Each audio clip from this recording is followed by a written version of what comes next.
What's up, everybody? Welcome to the Black Spinner Circle Music Vidcast with Al Horta, my esteemed co-host Andy Rodriguez. How you doing, brother? Hey, what's going on, Al? I'm doing fantastic, man. I'm excited to do this.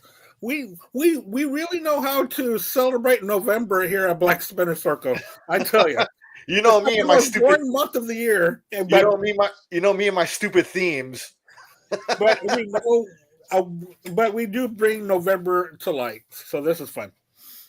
So what are we doing now? So since it's the 11th month of the year, November, God, this year has gone by fucking quick. We're featuring 3 Rush albums that have 11 tracks each. We're going to pit them track by track against each other. And we got a great panel of guests, man. Jimmy James Schwartz, how you doing, brother? Good. Excited to be here. Yeah. Thank you. Thank you for coming. And my man Lou Mavs over there from Rat Salad Review. How you doing?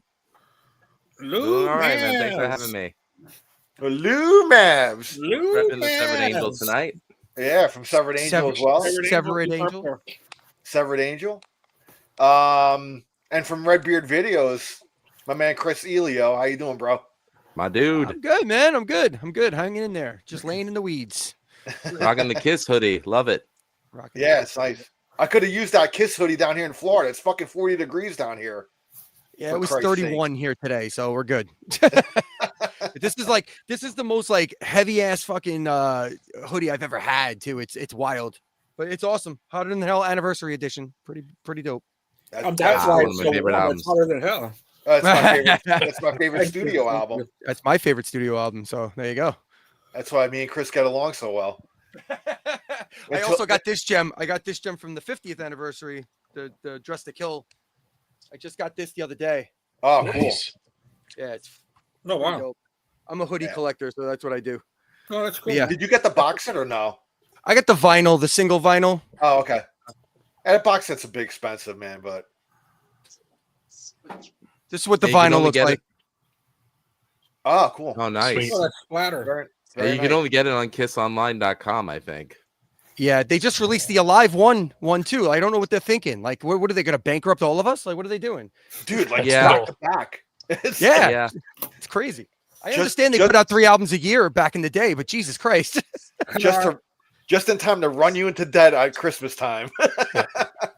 We all don't have gene money for crying out loud. No, that's true, man. That's true. It's wild. It's wild. So back to the topic at hand. We're pitting 3 Rush albums against each other. These 3 albums have 11 tracks each, being that it's November, the 11th month of the year, and I come up with these cockamamie fucking themes. I figure I pit them track by track against each other and see who wins. Now, this is like more of a kind of a latter day Rush period, but I mean, this is the time when Presto was the first tour I saw them on, so it's gonna be Presto versus Counterparts versus Test for Echo. All 3 have 11 tracks each. So Thank God you didn't include Roll the Bones. Well, this didn't have 11 tracks. Well, and this was I know, the era that Not a good album. I disagree with that, but this was the era that I fell in love with them. This was my like early to mid teens, right? Oh, okay. So this was my most impressionable. Like I loved them from a kid, but this was like where it locked in for me. So this is a great battle for me. It's going to be brutal. So Presto, I was already because I became a fan and like I discovered them 82, 83, somewhere around there. So Presto was actually the first tour I saw them on. I finally saw them live because I begged my brother to go see the Hold Your Fire tour and he didn't get tickets. And I wasn't driving yet, so I was at the mercy of whoever drove. Same story. But I started driving in '88, so they at tail end of '88. So now, Al, you were a New York guy, right? No, New Jersey. Oh, so you saw where did you see that show? The Presto show. I saw That'd have been the Brendan Byrne, right? I saw 2 shows. I saw the Meadowlands show, and I went 2 nights later to Nassau Coliseum. Oh, okay. So I saw the Jones Beach show later on in that tour for the Presto tour. I saw the Jones Beach show. You sure? Did you get? That's Roll the Bones, man. Because they didn't play Jones Beach on Presto. I don't believe they Jesus, did. you're right, dude. You're right, They played man. Jones Beach for Test for Echo. They did the full 3 No, hour But show. I think they played Jones Beach on I think Roll the Bones as well. I think. Yeah, I think I think you're right. I think I was mistaken. I'm sorry. Because you're I right. think they didn't really. So I saw the Nassau show then. So then I was at the same show as you. I thought the first I got them reversed. That's all. That's all. I thought. Yeah, because I think, but the Presto tour was over by the time summer started in 1990. You're probably right. You're probably right. I have it written down somewhere.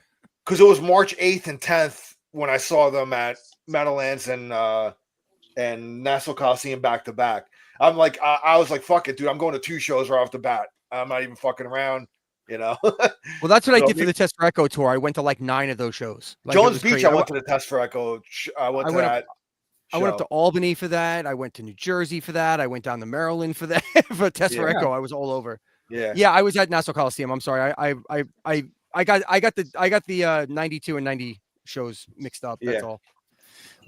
Bunk. So, anyway. So Presto, Counterparts, Test for Echo. We're gonna do those 3. We're gonna go, track 1 against each other, track 2, and so on and so forth. A little info on these albums. So Presto came out in '89. Came out when I was a senior in high school. I just started. I remember it came out, I think in like September. I think of '89. It was their first album on Atlantic Records. They signed a new label, Atlantic, and came out in '89. And it was the first album to be produced by Rupert Hine, who did like the Fix and Saga, bands like that. And you're gonna laugh, but Presto came out 6 days from now in 1989, November 17th.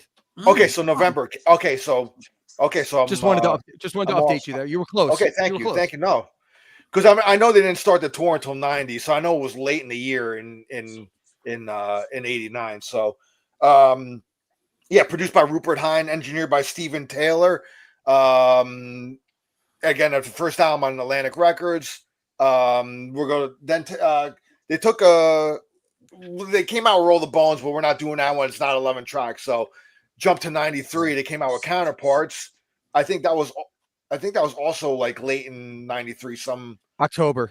October. 18th. October. They seem to have always released albums around the fall time. A lot of times, either fall or like spring. They're a great fall band. They really are. Their sound is perfect with fall. Because I remember, man, I was always look forward for a new album whenever like I started school. Like it wouldn't be too far into school year when they would come out with an album. So Counterparts '93. They reunite with Peter Collins, and then they engineered by Kevin Caveman Shirley, who went on to become a producer in his own right. Big producer for Iron Maiden and a lot of other bands, but and then he's no Martin Birch. No, not at all, not even close. But he became their kind of I guess you could call it what, 7th member, because don't they have 6 members now, with pretty much. Anyway, then Test for Echo, again produced by Peter Collins, came out in 1996. September. Another fall album. Yep. Yeah, another fall. Was that September came out? September 10th, yeah. Yeah. Produced again by Peter Collins, engineered by Andy Wallace, I think, who engineered, I think, Rage Against the Machine and a couple other bands like that. A lot of 90s artists. So those 3 albums, just a little background on them. Presto and Counterparts were recorded at Le Studio in Morin Heights, Canada, and Test for Echo was Bearsville Studio in New York, and also Reaction Studios in Toronto. So they kind of switched recording studios there, which is surprising because Le Studio is kind of like their home away from home. But I guess they wanted to switch things up. So anyway, those 3 albums against each other. We're going to do a What's Spinning segment. See what you guys been listening to lately besides these 3 albums probably. But Jimmy, and you got anything new you've been listening to? Yeah, quite a bit. I'll give you something old and something new. Ironically, we've already touched on it, but I've been playing. As you're talking, let me run real quick out. I'll be right back. No worries. I've been playing the heck out of the new Dress to Kill box set. Obviously, I Yeah, me as well. haven't bought it. Haven't bought it, I'm but with you there. streamed it. Those live shows are So good. so good. Oh, God. I just love the energy.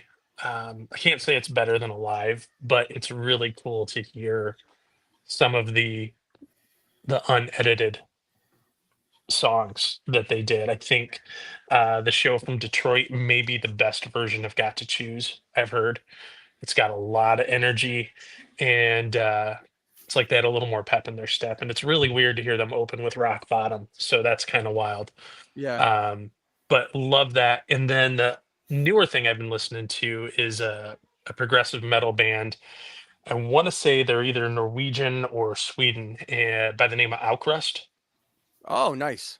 And it's if you spell it, it's like AVKRVST, whatever the Nordic language is, and you get kind of the mix of clean and growling vocals. So if the if you don't like the Growl. screaming vocals, it's more done in the context of a story, kind of like the last Opeth album, where it's really done to emphasize kind of the trauma of the main character.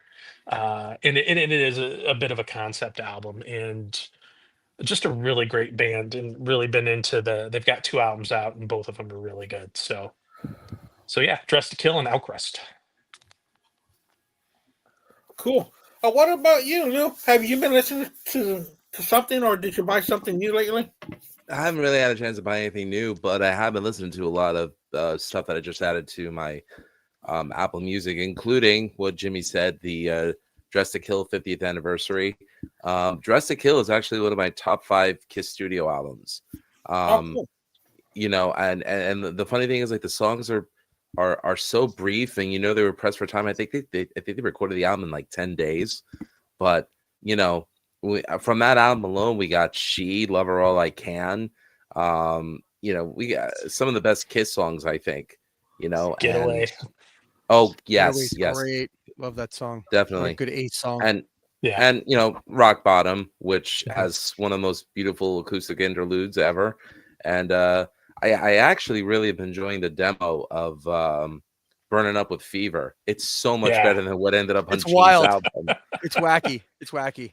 What else have I been listening to? Alcatraz just released a new CD called Prior Convictions, which is basically them redoing classic stuff with their new lineup, including Giles Lavery on vocals and Joe Stump on guitar. It sounded pretty good. How do you feel about that, though, as a whole, when a band does that? When they re-record old stuff with new members, like, do you like that? No, not at all. I hated when Anthrax did it. I hated when Kiss did it. I don't know. Not at all. But when you don't own the masters to your original recordings, I can understand why a band would do that. In this case, I can understand it because their original record label, Rockshare Records, apparently there was some not so nice people that were running that label, and they got their just desserts. But as a result, none of the members of Alcatraz were able to collect on anything with that. So I get why they did it. I'm not going to fault them for it. Sure. What else? I did, because I was in Brooklyn recently, and I was recording with Alex, Severed Angel. I found myself listening to Typo Negative's Dead Again, which I forgot how much I love that album. But when you're in Brooklyn, you listen to Typo Negative. That's what's happening. Did I read they were getting back together or something with a different vocalist or something? I think they're finally just going to get around to doing a tribute show to Peter Steele. Because I read something briefly, but I didn't get into it. Which that would be great if they did that. Absolutely. Yeah. What else? Well, I'm very happy to say that my band, Severed Angel, we just released our most recent single. It's available on all streaming platforms. Our cover of Black Sabbath's "Into the Void," tribute to Ozzy Osbourne, rest in peace. Into the Void, nice. So that's my all-time favorite Black Sabbath song, and the guy's like, "All right, we'll do that one." I'm like, I don't even have to fight for it. Okay, cool. That's I because we actually have Mark, our keyboardist. He adds some really cool orchestration, which I think adds a new dimension to the song. And reluctantly, but because my daughter loves it, I've been listening to the K-pop Demon Hunter soundtrack. Dude, listen, straight up. I don't like the music at all, but that movie was actually way better than I thought it was going to be. My 6-year-old niece showed me that movie, and I was like, this is going to be crap. And about halfway through it, I was like, you know what? This is not the worst movie I've seen. Like, this is really, I actually found the story interesting and entertaining. So I could do without the music, though. So I'm sorry. No, I like the movie, and I actually think the songs on it are better than what you hear on most top 40 radio. That's probably true. That's probably true. I can buy that. I mean, like when you can actually like sit and listen to it, it's like, oh, that's actually a pretty good song. Yeah, But, it's not the worst. I just, like in terms of the movie, I'm not a big fan of like pop musicals. I don't know. It's just weird for me. But the movie was great. The action sequences were killer. I mean, it was not a bad movie. I totally get that. But if you give me the option of listening to that or Taylor Swift's new album, I'd rather listen to K-pop Demon Hunters other than her singing a song about Travis Kelce's wiener. Okay, Yeah, I no. don't need to hear that.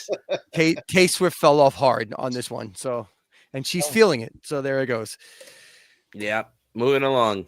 Next. All right, my turn, Chris. All right, so I've been my old pick for the week is the same as our I'm sorry, I forgot your name, man. Jesus, Jimmy. They said like 3 names, so that's what threw me. I didn't know if it's all good. It's all good, man.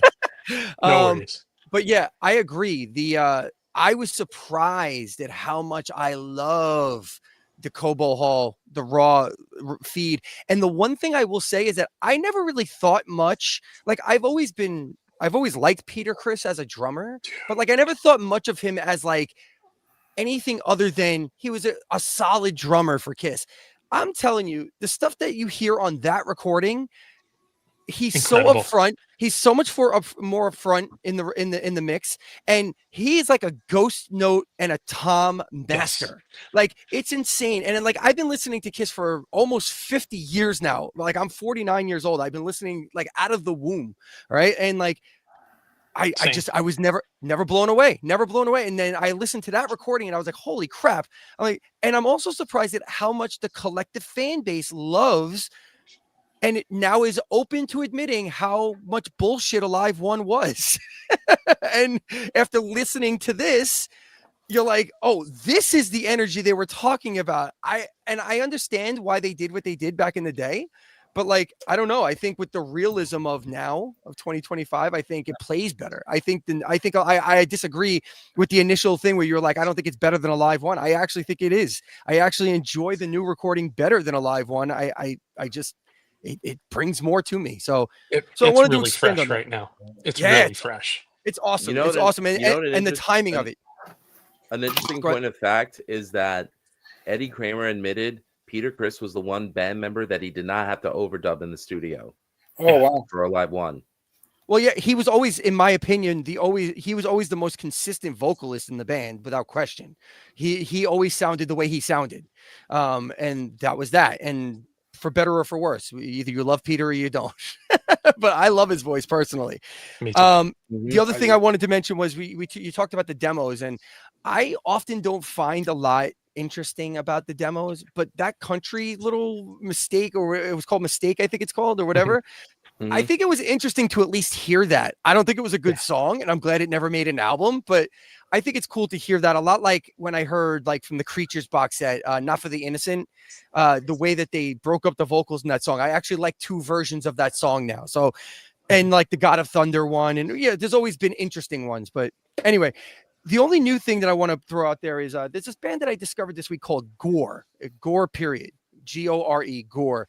And it's basically a female fronted band. I think they're out of Texas, and they're kind of a progressive, very dramatic band. I would call them a more dramatic Spirit Box, if you're familiar with Spirit Box at all. Love that they have, so they're kind of like a slower version of that band with a little more of a pop sensibility than that band.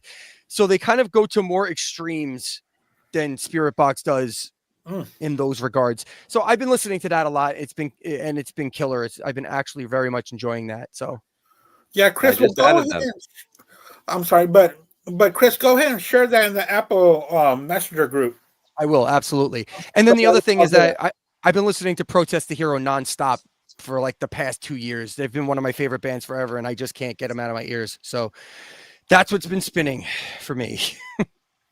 All right. The All right, Andy. the other day, we went to Waco, Texas, to go hiking with our dogs. But everywhere I go, I stop at a record store. Well, I found this great one. It's so great. Nick makes it as a beast on this one. The Pink Floyd Live on Pompeii on vinyl. It is fantastic. It's like Nice. It's really good. But this is the big thing that I bought, man. I'd never seen this before. And when I saw it, it didn't even have a price on it. So I took it up. To the guy. It's called Nirvana Into the Black box set. There's like 6 CDs in here, and it's mainly demos. There's one album that's demos, and there's 3 CDs that are live shows, and the last one, the whole thing ends with Courtney Love doing a eulogy that we all saw back in '94. So there was no price on it. And I asked the guy, I go, dude, it comes with a booklet and everything. I go, how much is this? And the guy goes, well, let me look up in the computer. I said, oh, great. You know, this guy's going to do Discogs or whatever. He goes, dude, this thing's an arm and a leg. I said, oh, well, for real? I go, well, how much? And then he told me about 120. But he goes, wait a minute. It says it's a bootleg. He goes, I don't sell bootlegs. He said, just take it and get out of my store. What? Yes, what? It is a bootleg. Yeah, it is a bootleg. He said, I don't do bootlegs. I don't want it. He said, just take it. And what's the condition on that? Like, is it good through and through? It's fantastic, dude. Yeah, this thing is in Discogs for like $400, dude. Like, that's a steal and a half, my man. That's wonderful. Yeah, you hit a fucking jackpot on that one, bro. You hit a home run and a half. I was like, are you sure? Do you want to give me this? My name's not Al Horta. I'm the other guy. So, yeah, they come in with their own disc and everything, man. It's great. I was so excited about it. So, the shows that are on here, it's the live at the Paramount Theater, the Reading Festival, and the Last American Show, which consists of 2 discs. That show. Nice. That's incredible. I'm like thrilled. I think I remembered seeing that box set like back in the day. Yeah, I remember that being a bootleg. Yeah, said, take it. I said, really? Wow. Okay. So I did. So I took it. So speaking of Al Horta and getting free things, I knew it. I got these in the mail yesterday for free. These 3 Melvins albums. Everybody loves sausages. Why do people just give you albums? Well, who are you? He's Al freaking Horta. Who the fuck is this guy? Seriously. And this one is Colossus of Destiny. Now, this I was reading up on these albums. I haven't listened to them yet. They're still sealed. So I think this is like a live album, but it's just them improvising because like there's 2 tracks on it, Untitled 1 and Untitled 2. Oh wow. Supposedly, like I think as they were playing, I think they laid down and played in front of like a live audience or something and just improvised it. I think it's like from what Edwin Canestracci was telling me. He's like, dude, you're not gonna like that album. Send it to me. and I'm like, nah, I'll listen to it first. I'll be the judge of that. So, but yeah, I got 3 cool Melvins albums in the mail yesterday. I'm going.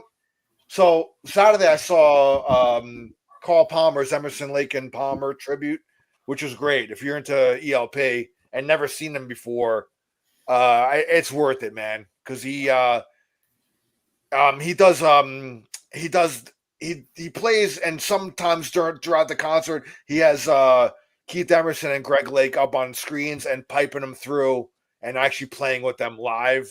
Oh, that's cool. That's cool. They piped through a 92 Royal Albert Hall concert and with them isolated. So it's him, it's Carl playing live along with them, you know, but not the whole show. He has a band. He has 2 other guys in his band, but throughout the show, once in a while, Greg and Keith show up on the screen and he'll play with them. And but it was fantastic, man. It sounded great. I mean, I think Carl's like fucking mid-70s, and he still hits the drums hard and has a lot of energy, and he still sounds great, man. So I saw that on Saturday. Yesterday, I went to go see with my wife. I went to go see Pat Benatar and Bryan Adams. Wow. Which is great show. I mean, you want to talk about a show that's packed with hits? You're gonna know pretty much every fucking Well, song. How does Pat Benatar sound these days? She was a little rough, man. Actually, I think maybe she might have been having an off night. My wife and I saw her in the theater a couple years ago in New Jersey, and it was a better show. Her vocals are hard, dude. She sings a lot of hard shit. They're not easy, dude. So I give her. That's why I asked. That's why I asked, because I would give her a pass lot too. of strain. Yeah, She sings and a lot of emotion and feel. Yeah. There were some songs she was. I mean, some other songs she sounded better, and some she was a little. I think she may have been. I think she's been on tour for quite a while now, so maybe her voice is getting tired or something, you know. So I don't fault her at all, you know. Like I still love her vocals, I still love her. So Bryan Adams sounded great. Yeah, Bryan Adams played like 2 solid hours. Yeah, Pat rock and roll hell. Pat played. Oh, there's that's funny. Up on the screen before the concert, he has like a QR code. You can scan it and you can request a song. I ended up requesting War Machine. It didn't get played, sadly, but you know, I was like, I gotta request that if I'm going to request a song. Anything you want. Did he help write? Did he help write that one too?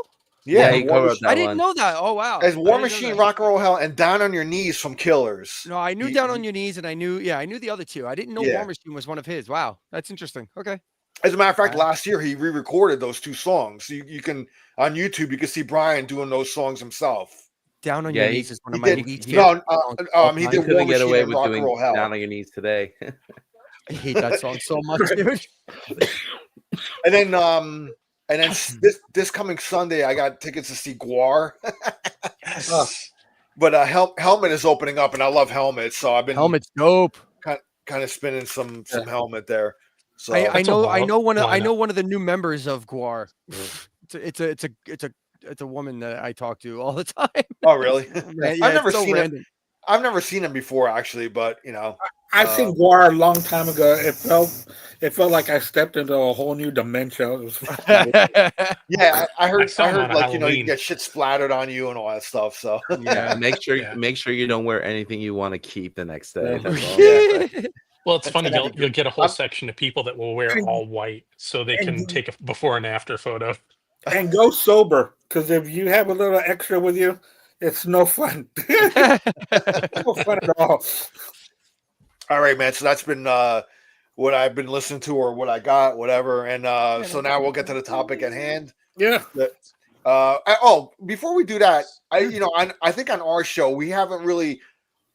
I know on other shows I've been on, we talked about like how they're going to go back on tour next year. I just want to go around the room and get your take on what do you feel and what do you. I think I've talked to Lou about it on his show, but we'll do it on here because we haven't done it on our channel. So right. I don't know. What do you think of Jimmy?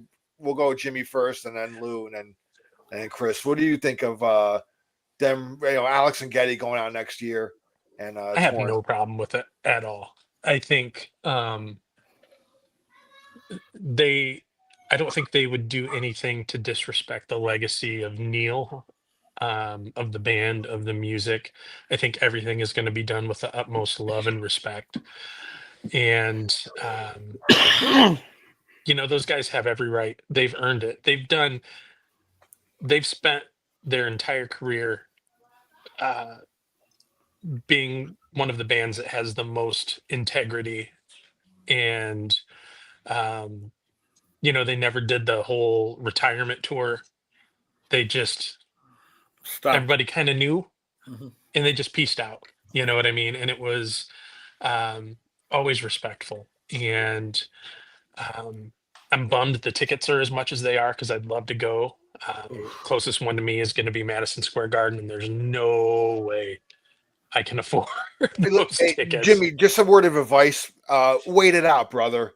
Yep. Because tickets will drop. You'll get people that won't be able to go, and they'll dump the tickets, dude. And there's a site called there's a site that Eddie Trunk was talking about the other day called I have it somewhere. It's I'll an get app the or name for something, it. right? But it's a map, Okay. and what it does is every day it updates what the current prices are.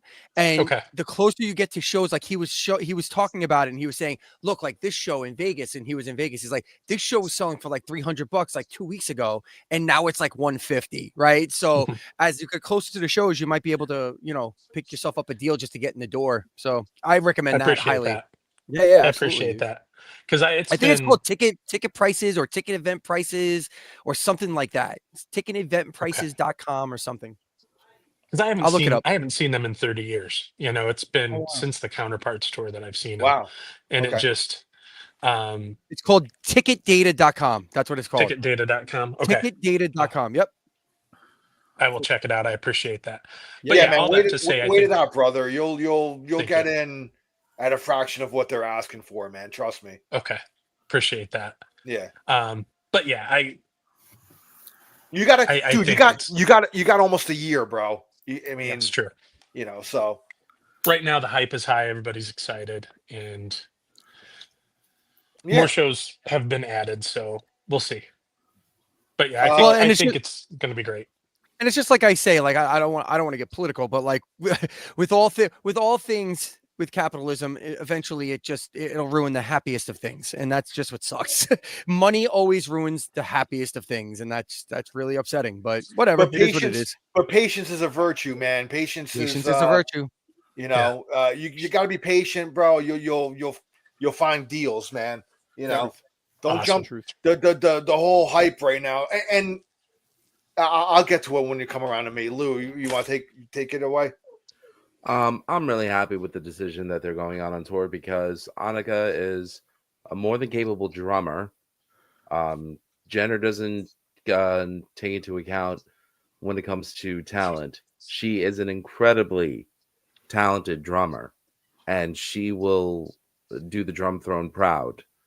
And the fact that Getty and Alex got the okay from Neil's family, and the fact that it took them 10 years to finally say, you know what, let's go out and play the songs that we wrote. There's nothing disingenuous about it. And I think it's a great thing that they're doing it. It's a thank you to the fans. And other than the prices for the concert tickets, I'm sure the fans are very happy that at least they're going out playing the songs that they loved growing up.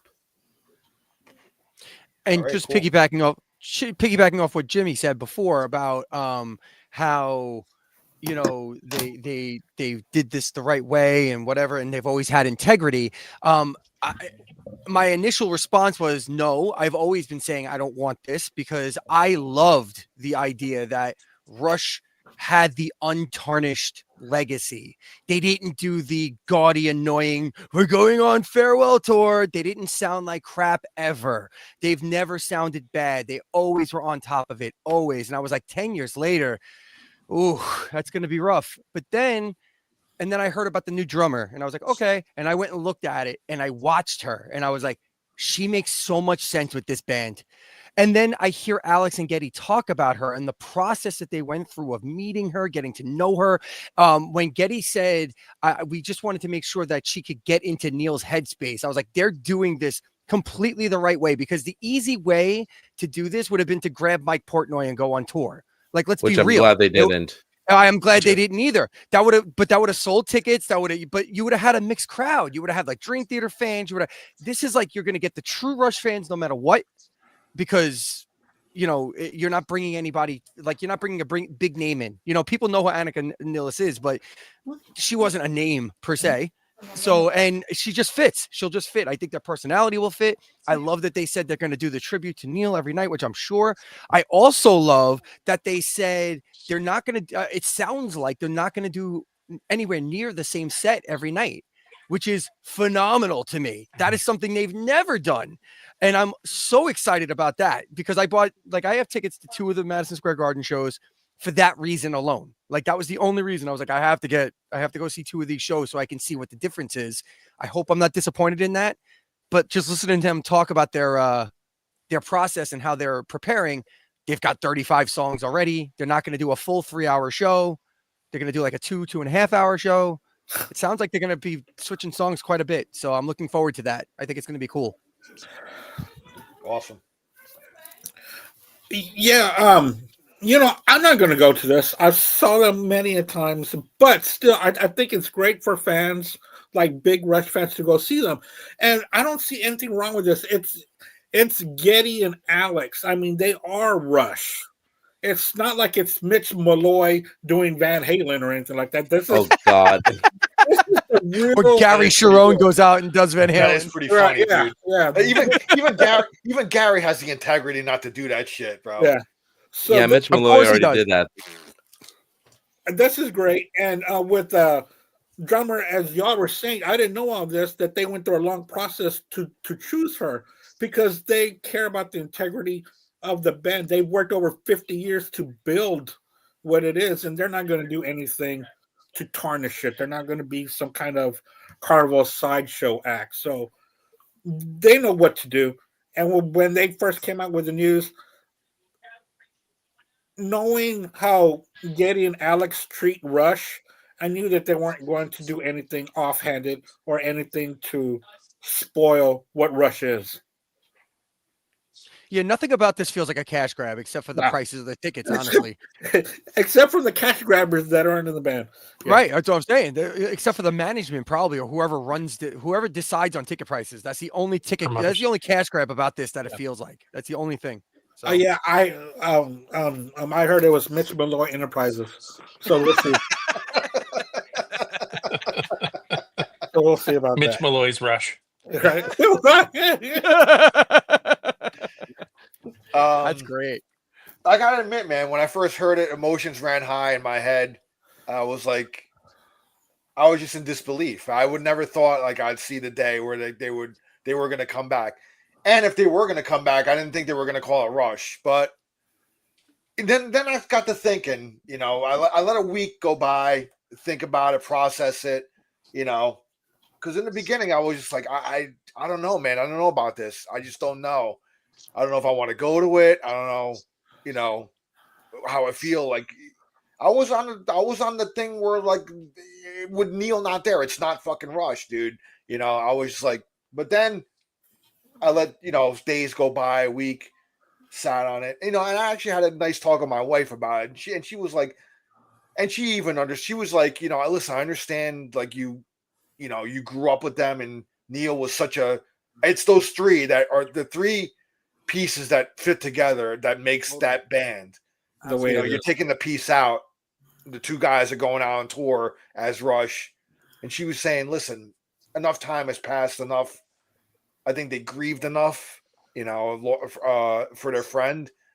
And listen, they're friends from since fucking junior high, and they have a right to still. I don't know if they're going to make new music. We'll see after this. I don't know what's going to go on, but they have a right to play their songs. Go out. I hope they don't do. Have fun. You have fun together, and I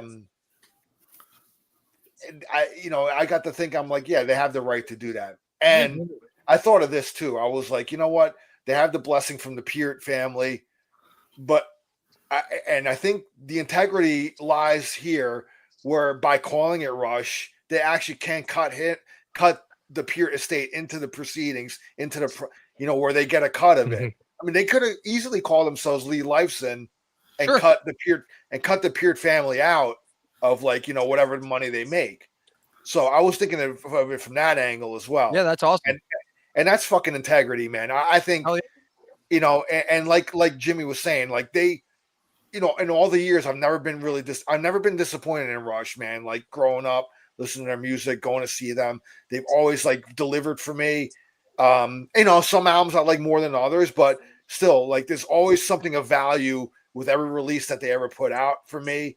I'm not one of those where only old Rush 70s and fucking the rest sucks. And no, I love it all. I love some stuff more than others. Anyway, they have a right to go out and play that stuff. Enough time has passed.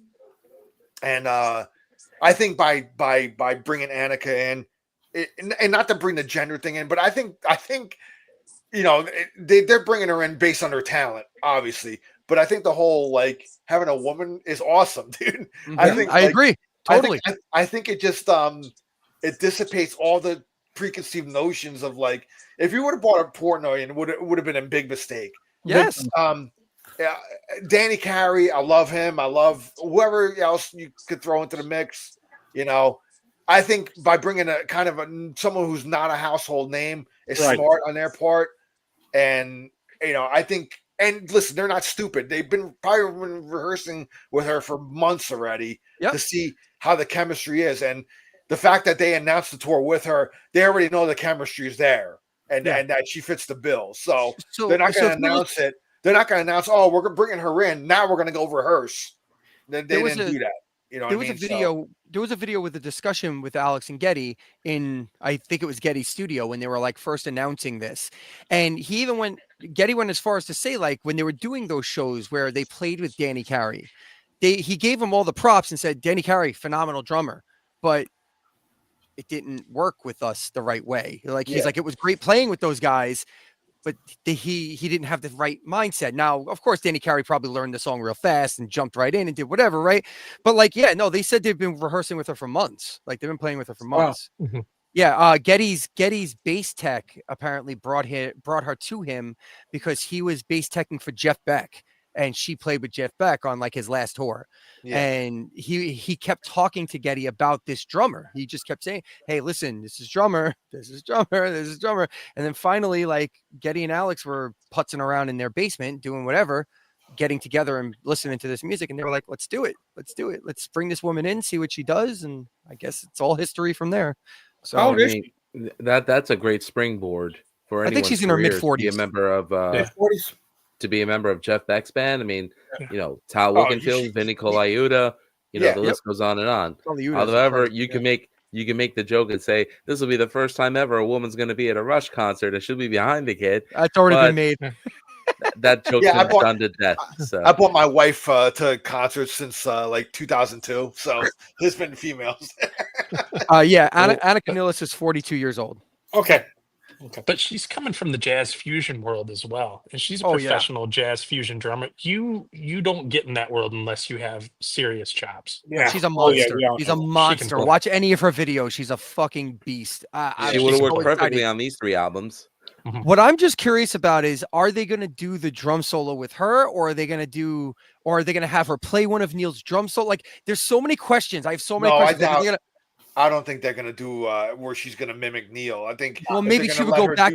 She'll do something on her own. But I could see something cool, like where, as a tribute to Neil, they would do a back and forth where he would play maybe a duet with him on the screen. Yeah. It could be so cool. It could be so fucking cool. Seriously, there's so many possibilities. Knowing Getty, because Getty's like pretty much the idea guy when they do when it comes to the live show.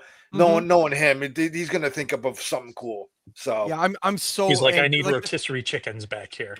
That was his idea and a dryer. But that was his idea to bring Frank Costanza on the R30 tour. Yes, actually it was. But one question before we move on from this, because I'm going to ask again because I'm going to do a Rush preview show next year, coming up to when they're, whatever. But early, what is the first song they play at the first show? What do you think it's going to be? I think it's the Spirit of Radio. Jimmy? I haven't thought about that, but Spirit of the Radio makes a lot of sense. Yeah. How about Lou? I could get behind that. Well, if they go Tom Sawyer, that would be a disappointment. I could see them going Spirit of Radio. Well, Tom Sawyer is a song you're going to want to save for last, because that's what they've done it before, where they opened with it. They did open a tour with that. They did open. I loved it. Was it the Vapor Trails tour they opened with, or was it the R30? No. Whatever the R30 was the medley. R30 was the medley that opened up. I think it was Vapor Trails. Vapor Trails. Whatever the Russian Rio tour was. Yeah, that was Vapor Trails tour. Yeah, okay. Yeah. I don't know. I think Subdivisions would be great. That's a good one. That's a good one. Andy? I don't know. I would really have to look at it. Okay. So I don't know. Fair enough. I'll ask you again in 6 months. I'm gonna come in. I'll send you a message of what I think. Sounds good. I feel like it's Limelight only because it was such a personal song to Neil. I feel like it would be the perfect open, and that opening riff would just be perfect coming out of whatever screen thing they got going on, whatever open coming out of. So yeah, That's a good that's one, my too. pick, Limelight. Yeah, That's a good cool. one, too. All right, awesome. Right. I got my question answered. Maybe it'll be Nobody's Hero. Maybe Oh, that's one more. will That would be wild. One more thing. One more thing about the whole thing, and then I thought about it more. I never got to take my daughter to see them, so this is like the main catalyst for me on this is taking my daughter to see them because Yes. she was, 10 years ago she was only 7 years old, and I thought about taking her, and I was just like, I don't know how she's gonna sit through a 3-hour Rush show. It just was not. I don't know if it would have been a good idea. In hindsight, I was like, yeah, I should have made her go and sit through it. But now she appreciates music a lot more now. Obviously, she's older and she loves music and stuff like that. Back then, it was like more the kiddie music, although she was starting to get into Beatles and things like that, which was cool at 7 years old. So now it's really it's more about my daughter and actually my neighbor who I go to a lot of shows with. We become really good friends. He lives 2 houses down from me. He bought me 2 tickets for one of the Tampa shows here. So I'm going to pay him back. But I mean, he went online to buy tickets for himself, and he shot me a text. He's like, "Listen, I'm online. You want me to get tickets for you?" I'm like, you know what? Don't get me like the expensive shit. Get me in the door. And Well, I got to tell you exactly how this came about for me. So I sacrificed a Kiss trip to buy 2 MSG shows, the one show in Cleveland, which I thought was the last show at the time. And then I'm still holding out hope to go to Toronto at some point. But I would love to go to Toronto because that's where the RushCon is too, right around those shows. So, Mhm. but I was going to go to the Kiss Vegas thing this week. Actually, I think it's this week or next week. And I had a whole pile of money like saved for a Vegas trip for me and my wife, and she was like, "No, I'd rather travel to Cleveland and do whatever." So that's what I dumped all that into that. So I was lucky. I had like this pocket of money that I've been saving for just something special, and it happened. I was like, thank goodness that I didn't pay for all that ahead of time. So I think you made the right choice. I think I did too. I agree. I would have been very disappointed in myself. So, all right. Anyway, let's get started here because we're already 45 minutes into the show. Yeah. So we were warned. Yeah. Well, I wanted this anyway. I wanted to get everybody's thoughts on this. So I'll go quick on the songs. I promise. That's cool, man. All right. So Presto Counterparts test. Presto Counterparts test for Echo. We're gonna go 2 tracks at a time. So we'll start off with the first 2 tracks. First 2 tracks on Presto: Show Don't Tell and Chain Lightning. Well, let's do 1 track. You can't pick 2 at a time, right? I'm not gonna pick 2 at a time. All right. So first tracks: Show Don't Tell on Presto, Animate on Counterparts, title track on Test for Echo. Then we got Chain Lightning, Stick It Out, Driven. We'll go with Jimmy first. We'll go to Lou, then Chris, obviously, and then around. Go ahead, Jimmy. All right. So just kind of a quick preface. Presto, around the time that came out is the time I started getting into Rush, but I didn't get into Presto. I bought a used copy of Farewell to Kings on cassette, and it was Xanadu that made me not only a Rush fan, but it made me a fan of progressive music. And to this day, Xanadu is my favorite Rush song, and it will always be my favorite Rush song. So Mine around too. that time, getting into that, heard Bastille Day, all of this really heavy guitar driven, incredible music, and then Presto comes out. And my biggest disappointment with the album Presto, and I know it's a very well loved album, is Alex's guitar tone. It drives me up the wall. When they were producing it, uh, quite honestly, they should have taken Rupert Hine and just thrown tube screamer pedals at him until he got some dirty guitar on that album and taken the course down quite a bit. All that to say, when Counterparts came out, it was like I got that rush back that I fell in love with. Um, and that album is incredibly special to me, and it will always be special to me.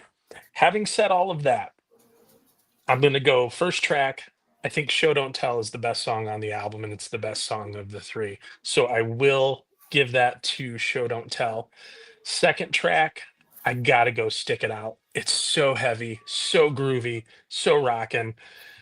We got Alex back. I feel like that's where Alex was back. And so there's no way I could pick any other song other than Stick It Out. All right. On to Luke. Lou. Great picks, man. Nice. It's a loose on the phone. Lou's all right. No, I'm cool. Am I next or? Yes. Yeah, you're All right. right, cool. After this, I got to take my dog out real quick, but I'll be back. Yeah. So- Yeah, no problem. No problem. So real quick, I discovered Presto after I discovered Counterparts, and I didn't discover Test for Echo until I was in a Rush tribute band between 2010 and 2015. I love all three albums, but I'm gonna have to go for the first track. I gotta go Animate because that's just such an awesome song, and I feel the same way about Driven. Wow. Driven is just like, I don't know, drop D Rush, sign me up. I love it. All right, cool, man. All right. So we I'll be got anime and driven. There we go. Okay. Andy, you taking tally of this? All right. Yes. Just checking, brother. Gotcha. All right, Chris, man, take it away, bro. So Presto's interesting that you brought up the guitar tone because to me Presto is almost like a borderline jazz fusion album throughout the whole thing. It's like pop jazz fusion if there's ever been such a thing. With that being said, yes, Show Don't Tell is like the only real hard hitter on the album, like a true hard hitting song. And this was rough between that and Animate. I had a tough time, but I have to go with Animate. To me, Animate is almost quintessential Rush, especially for this period. Opening the song with it sounds like a simple Neil Peart drum lick, but it's just not. Like if you sit behind a kit and try and play it, it's not easy. And it just shows the brilliance of his songwriting from the gate. I love Test for Echo as an opening song, but it's I don't know, it pales in comparison to the other two. Animate's my first pick there. And then Chain Lightning is a good enough song. I do love Driven as well, but I do prefer the live version of Driven so much more over the studio version. That in what would be normally a neck and neck race, I would choose Stick It Out because I like the studio version way better than the live version of Stick It Out. So there you go. So Stick It Out. I'm going all Counterparts for the first two, Animate and Stick It Out. Oh, cool. All right. You know, my favorite player in Rush is Alex Lifeson. I love his guitar. That's why I fell in love with the 70s. So when we were doing this, what stuck out to me was when Alex really not came back, but really showed off what he can do again. So that's why I went for my first pick. I'm going with the title track. I'm going with Test for Echo. I just love his heavy guitar sets, his heavy riffing, and back to that guitar soloing that I absolutely love. So I went with Test for Echo on that one, and then Stick It Out for my number two. You know, you get that heavy riffing, and it goes really into this funk rock feel, and it just has that funk groove, but it started off with a heavy riff. So I went with Stick It Out on that one. All right. Full disclosure here, like I've heard these albums a million times and they're ingrained in my head. Andy knows this, man. A lot of times these track battles, I don't like do homework on it. I just go off I the didn't gut. do any homework either. Same as you. I go off the gut feeling or from my heart, you know, where I look at the three tracks and I pick it right spontaneously on the show. So, I mean, I have the three tracks. I have all the tracks written down, but none of them are circled, as you can see. So, so I didn't pick anything until now. So that being said, when I heard Show Don't Tell, because I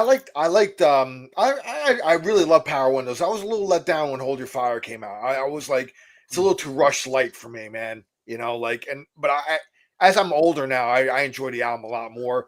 At the time, though, I mean, in '87, I was headfirst into thrash, a lot of heavier stuff, and Rush came out kind of this like jazz fusion-y kind of sound. I'm like, dude, Alex needs to come back, dude. Like, he's not doing it for me on this, man. That being said, when I remember when I first heard Show Don't Tell, I was pleasantly surprised. Alex was pretty. He had a little bit of a grit back, but that was the first song. I didn't have the album yet because I think the video and that was kind of a single first came out before the album came out. So when I saw the video on MTV, I was like, yes, like it's gonna be a little more guitar driven. I got the album, and still it was a little more. Alex wasn't heavy enough for me yet, but that track, opening track, Show Don't Tell, is probably one of my favorites. Well, it's not my favorite song on the album, but it's in the top 3. That being said, I had a hard time between that and Animate. Now, Animate, I like the live version better because I think they slow it down and let it groove a little more. I think the tempo is a little too fast on the album version, in my opinion. I like the live version better. Show Don't Tell, I'm going to pick that one as my favorite track out of the 3. I do like Test for Echo too, but out of the 3, I think Show Don't Tell is the best one. Second track, I'm going Stick It Out because when I first heard that, I was like, "Fuck, dude, Alex is back, dude.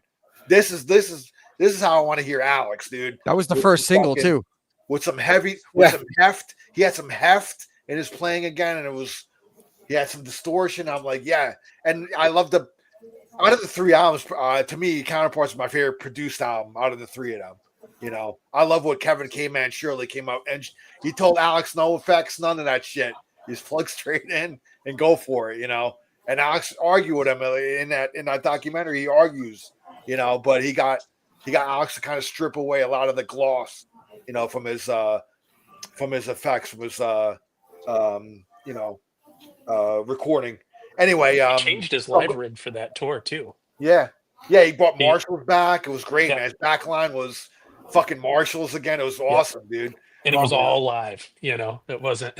So I'm going Stick It Out on the second track. So we'll go track 3 and 4, Jimmy.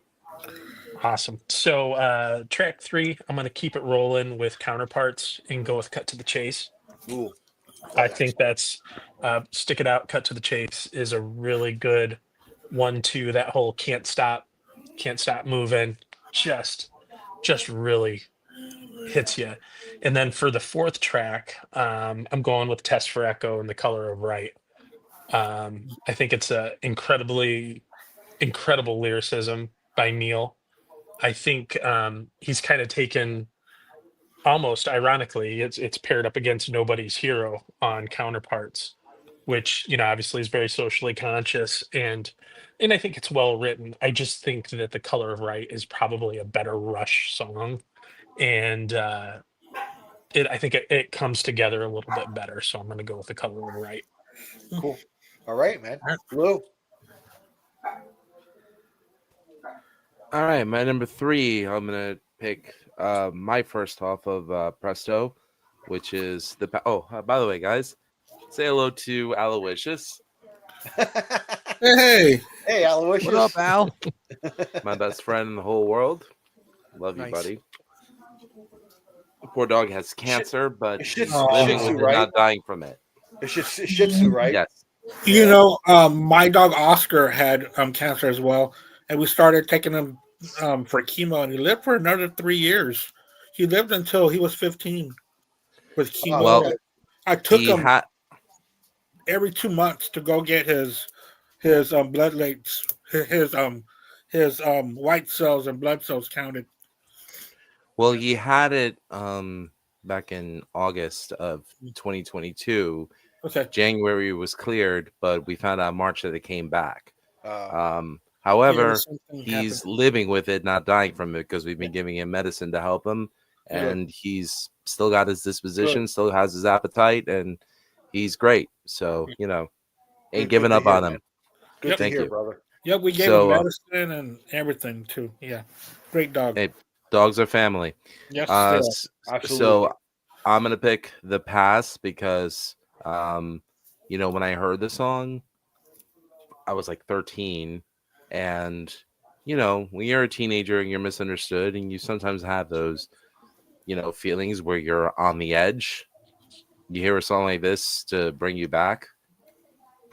Thank God I found Rush, because, you know, like, I keep thinking, you know, God, because unfortunately I knew people who did do the deed that they're talking about in the song, and I think about the effect that it had on their family, and they worded so beautifully. Like, this is a life-saving song. So I love that about the past. Number 4, I gotta go Nobody's Hero, because again, I grew up a kid in New York City. So, you know, the song is obviously about AIDS and the HIV virus, and, you know, certain people's reactions to it, and, you know, the fact that people could be walking the street having this and we not know it. And especially growing up in New York City, you know, you're surrounded by like Keith Haring paintings, and, you know, you see like a lot of clinics on the streets, and you think about, like, you know, what's going on back there. Like, you know, what, you know, you think about the treatment, you think, you know, could this happen to you? Could this happen to a friend of yours? And again, another song where, you know, Rush just opens people's listeners' ears to understand it. So I got to give it to them. Probably the only form of socially conscious songwriting I could tolerate, but, you know, for good reason. What do you want? He's still hungry, this little bastard. I'll be back. Great picks, Okay. man. Great Go have picks, it. man. Go ahead, Chris. For number 3, I'm going to do the pass as well. Ever since they started playing it live, like regularly again, near the middle of the end run there, and Neil started openly talking about how important that song was to him and how it was actually one of his very favorite songs that he's ever written. And then to add in just like what Lou said, I actually posted on my Facebook last night, like, to me, music is the literal most cathartic thing that's ever been created for me. Okay. Like, and if ever I'm going and working through something, there's always a band, a song, or something that just pops up and goes, okay, you're looking for an answer. Here's an answer. The past has been that for me so many times that I can't. And look, I never thought of it. Like, I've never had a suicidal ideation in my entire life, but it speaks on such a broader term. Not just that, it speaks about everybody has those choices to make where you can turn your back on something or you can walk away from something. So the past blows me away. And then add in musically, again, it's another Neil Peart song where, you know, as a remedial amateur, you know, beat around drummer, right? I play in my own studio here and I just fuck around. I don't really do anything. You hear some Neil Peart songs and you go, oh, I could probably play that. So the pass is one of them, and you go listen to it and you sit behind the kit and you go, okay. And at the beginning, and then you're like, no, I can't play that. That's impossible. Like, even his easiest shit, it's just insane, right? There's always a through line of amazingness in everything they do. The 4th song brings me to Nobody's Hero, which also piggyback on Lou's commentary there about the lyrics and how deep they are. This was a song that there was the first time I ever shed a tear at a concert, was when I was watching this show live at Nassau Coliseum. I was like 3rd row center, and like the screen starts showing Marilyn Monroe and all this stuff. And I'm just like, and I'm hearing the orchestration, and I don't even think it, like, Lou, I swear to you, I've heard this song 10,000 signs. 10,000 times. I know the lyrics inside and out. Never once did I associate it with the AIDS epidemic at all. I just associate it with life as a whole and how Al's a hero, Andy's a hero, Jimmy's a hero. We're all heroes in our own right and what we do. And that's what I took from that song. I mean, I know there's a more literal sense to it. And now that you mentioned that, I go, oh yeah, I guess that makes sense. But like, I was just thinking in terms of, you walk in, like, you know, the part where he talks about, I went to his parties as a straight minority. He never seemed a threat to my masculinity. Like, that whole thing, like, that spoke to me early. I knew so many homophobes in my life. I still do. But that song told me, yeah, these people are the same as you. Why would you even feel remotely threatened by walking into just being around gay people or being around people? So yeah, these songs are brilliant on more than a musical level. So yeah, it's the past and Nobody's Hero without question.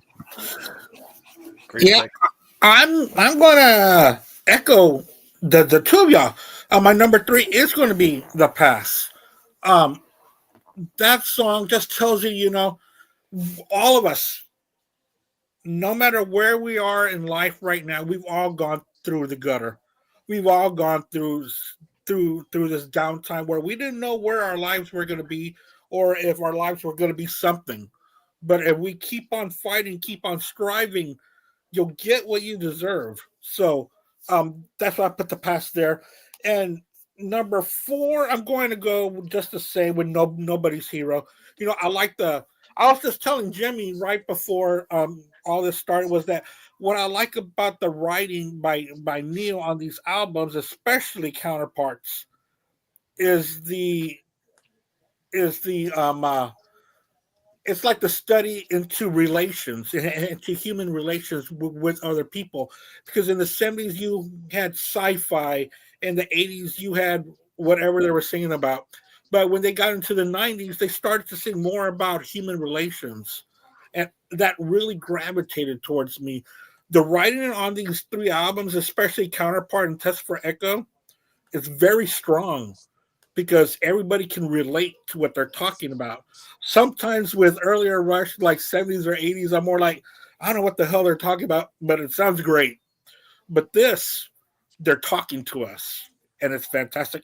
So that's why I went with those 2 songs. That's why I went with The Past and Nobody's Hero.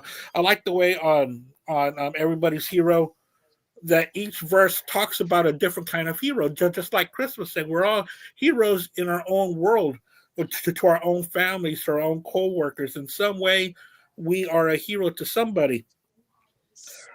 And it's so odd that the word hero is thrown around so easily, and it gets on my nerves when people use the word hero in sports. Now, I love sports so much, but it's just a game.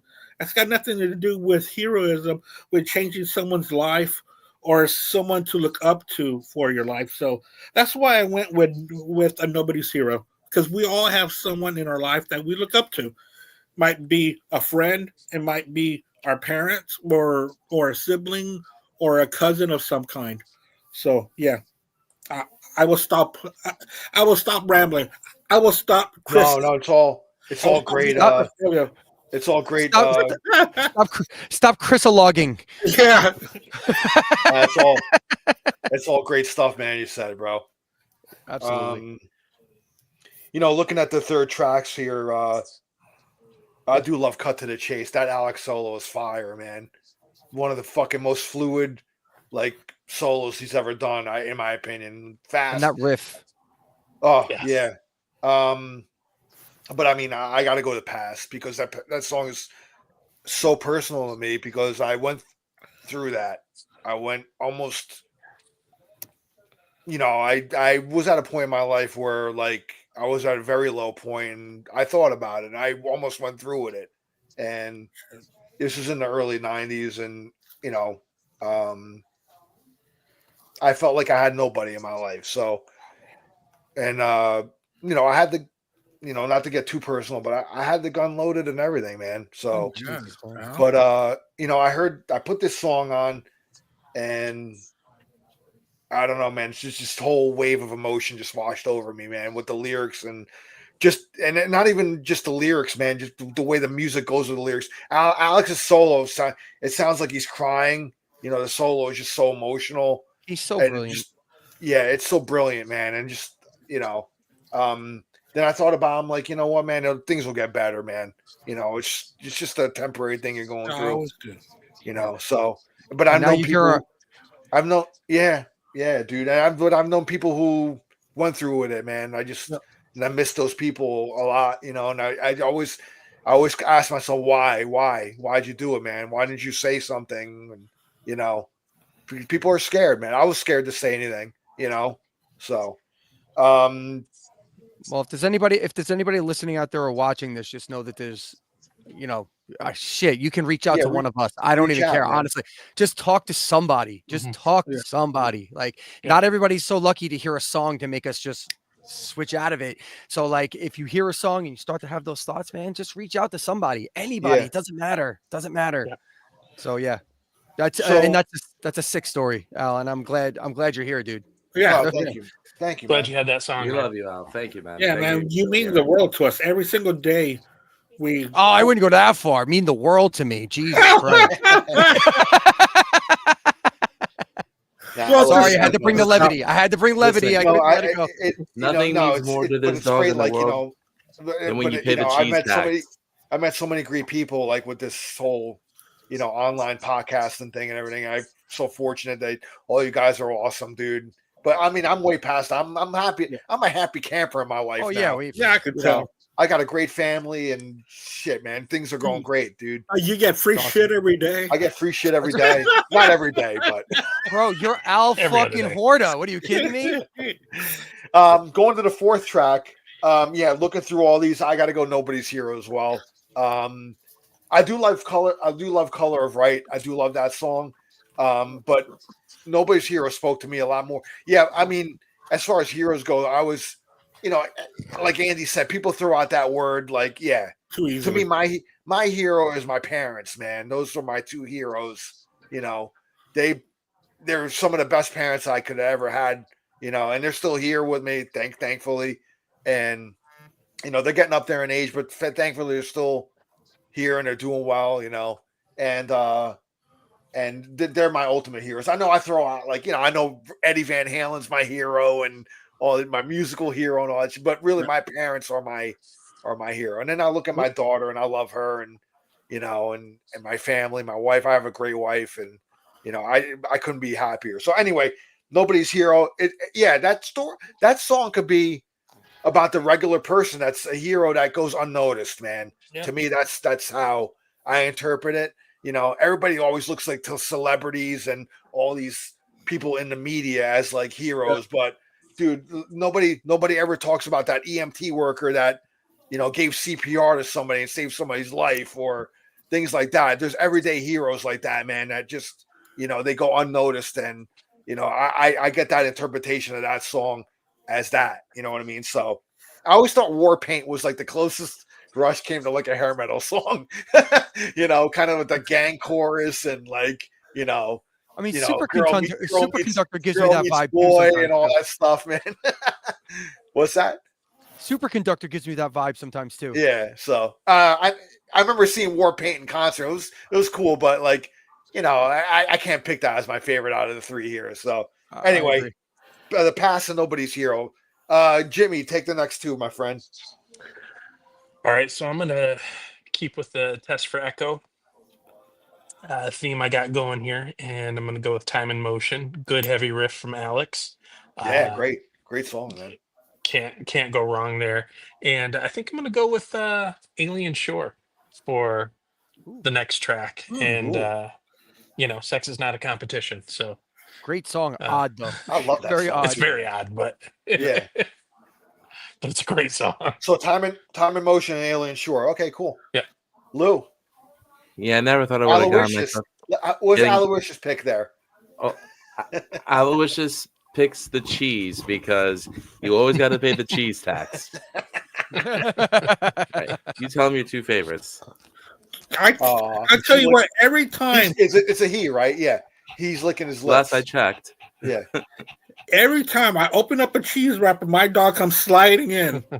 Oh, dude. Same I've here. gotta do the gotten to cheese the wrapper. point where I've opened up the cheese wrapper inside the garage so that she doesn't hear it. I'm gonna pick Between Sun and Moon because that's a killer song. Mhm.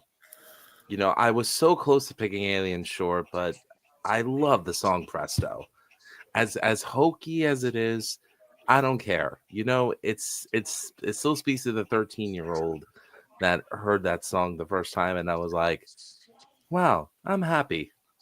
Rush just makes me happy. Yeah. It makes everyone else in my family miserable because they don't get it, and that makes me happy. I love that they busted out that song in like one of the later tours, Yeah. They Yeah, brought it was that so song cool. out. That they had never played it, and it was a nice nugget. Awesome picks, man. Go ahead, Chris. I love the song Presto personally. I don't think it's cheesy at all, but I am going to pick a cheesy song when I get to it. But for the number 5, God, Between the Sun and Moon and Time and Motion. Time and Motion is interesting because I saw the very first show of the Test for Echo tour in Albany, New York, and They played that. and they played Time and Motion. And I think the reason why they stopped playing is because they could not get the screens coordinated. Because the way that they played it, there was a coordinated, like a color scheme that would go with the beat. Dun, dun, dun, dun, dun, dun, dun, and they just couldn't get it. And Getty, I've never seen Getty look annoyed. He was annoyed. Like he was not happy.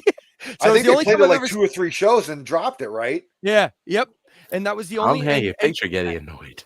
Yeah, and that was weird for me. Like, and that's a memory of that song. But I gotta go with Between the Sun and Moon because to me, that's the only real shot that you get of old sounding Rush before Clockwork Angels. Like it really has that. Like it gives me a beneath behind. No, I'm sorry. It gives me a Fly By Night feel. That's what it does. The riff just gives me a Fly By Night feel, and I really like it a lot. And that was one of the few songs I saw live too during the Counterparts tour. During one of those runs, that was one of the ones they were switching out. And then for the 6th song, I'm gonna pick Totem, and the reason I'm gonna pick Totem is because I absolutely love Getty's vocal melody on the verses. It's one of my favorite Getty lines of all time, and I can't get enough of it. And I know you want to talk about cheesy lyrics. Those are some cheesy lyrics on that song. It's talking about holy cows and all kinds of stuff and all the puns that he threw in there. Neil did. It's not the best lyrical song, but I'd rather be a tortoise in Galapagos. exactly, yeah. But I'm a sucker for a good melody every single time. And I say it with Dream Theater all the time. You can be as technical as you want, but if your melodies are shit, you're just not going to win me over. And that melody you have just announced the winning formula for Severed Angel songs. That's exactly what we did. Exactly. So and that's been my bust on Dream Theater for the last like 5 albums, is that they're missing the melodies. Rush never had that problem, and Totem is a great example of that. That even in a song that feels kind of like an add-on on that album, when you think about all the other songs on that album, that melody just wins it for me. So there you go. What's the number 5 pick, Chris? Between the Sun and Moon. Motion, right? Okay. No, Between the Sun and Moon. I said Time and Motion at first. I was deliberating. I'm sorry. No, you're cool. Between you're cool. Sun and Moon. I was deliberating. All right, okay. Cool. So mine are going to be. Okay, hold on here. I'm getting mixed up on my graph that I'm working on over here. We're on 5 and 6, and he's got like the pie graph going and shit. He's got like the what was his name? Abacus. The dude from Always Sunny in Philadelphia with the pin board. And he's like Charlie McDennis. What? Charlie it was what's his name? Charlie Day. Yeah, exactly. Yeah, you know what I'm talking about. Yeah. Okay, so I'm Charlie going to Day go. meme. In fact, I'm going to echo Jimmy on this. I'm going to go with Time and Motion for Test of Echo. The open riff, I mean, come on, it's great. And then the keyboard sound kind of haunting there in the background, which was great because if this was in the 80s, it would have been turned around. The guitar would have been in the background and the keyboards would have been on top. This time, the guitar's on top, but the keyboards have that nice little haunting melody along with it. And then I'm going to go with Alien Shore for number 6. Again, it talks about the relationship between people again, and how we try to impress the other person, but we don't have to try so hard to do that. So that's what I get out of Alien Shore. So those are my 2 picks. All right, Al. All right, looking at these 3 tracks, he's got Scars, Between Sun and Moon, and Time and Motion. I'm going Between Sun and Moon. I love Alex's playing on that. Very, very Pete Townsend, very Who-like. As a matter of fact, when they opened up I went to the opening night of Vapor Trails tour. It was the day after John Entwistle passed, and Getty had dedicated this song to him.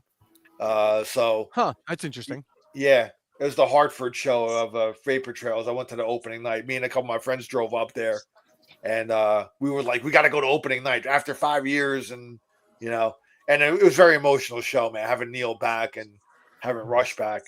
I suppose next year it's probably going to be a bit of the same again in a way, but emotions are going to be a little different. But That was the show in Hartford.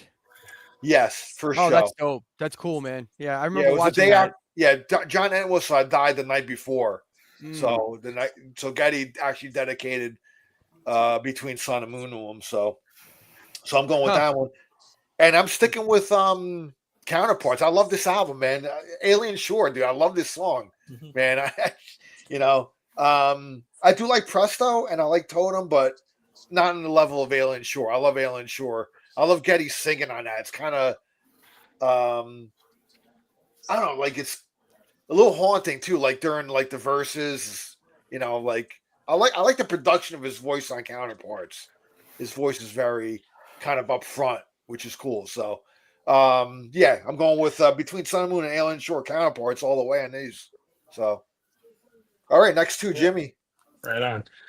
Okay, so first time I listened to Test for Echoes, first few times when this song came up, initially I was like, what in the world is this? And recently, Dog Years has just kind of hit me in the feels. You know what I mean? It just there's something about it. And there's your, I'd rather be a turtle and glad I can't say it, but Galapagos. Was that Galapagos, was that the lyric from Dog That's Years? Dog Years, yeah. I'm sorry, dude. I got that mixed up. No. It happens. No. Totem. It's a good. It makes it seems like it would make more sense with Totem, honestly. Yeah. It does. But just kind of that whole thing, and I think Where maybe seeing time goes by so quick, man. It does. Yeah. Well, as we get older, man, it just seems like we do live in dog years, man. Right. Well, and it's kind of like especially this year, we've lost some big time rock and roll heroes. Yeah, almost. And thinks about your mortality, man. Yeah, it really does. So that one's really hit me. And for the next track, I'm gonna go with Virtuality. Again, heavy riff, and they do something on the song that I absolutely love. You kind of have this pre-chorus section where they bring it down a little bit, and it's this great dynamic, and the drums come down, the guitar drops out, and you just got Getty's bass that stands strong and his vocals, and then it kicks into the chorus, and it's just like it's like a punch to the gut. It really hits you. So and it sounds great. I think Test for Echoes, the production on that's phenomenal. And so yeah, number 8's going to be Virtuality. And lyrically, man, it was when the internet was in its infancy, really. Yes. It's kind So- of wild to hear him talk about that. Yeah. Yeah. Now, but he was pretty spot on with that. Yeah. Very insightful. All right, man, Lou. Okay, so for my number 7, I'm going to pick Speed of Love because it's proof that Rush could write a light FM, light jazz song better than most of the guys who were doing it in the 90s. And yes, I enjoyed it. And number 8. I love that song too, man. I'm going to go Anagram for Mongo. Because, Nice. I got to love any song that kind of references Blazing Saddles, one of my all-time favorite comedies. Anagram for Mongo. Dude. Anagram for Mongo. Sorry, yeah. Hell yeah, dude. That's awesome, man. So you got Speed of Love and Anagram. Okay. Mm-hmm. Cool. Chris. Let me see. What are we on? 7 here. So I can't pick the speed. I can't pick the Speed of Love because it's literally the only Rush song I cannot listen to. And the only reason why is because every time I hear the Speed of Love, I think of Brian Griffin and the book he wrote in Family Guy. Yeah, that's what I was thinking too. And that happened after, so I can't pretend that Rush wrote that as a reference to Family Guy. Plus, I just don't like this song. It's not a terrible song. I would never change it. I don't skip Rush songs as a practice, but I don't think I've ever put that song on purpose.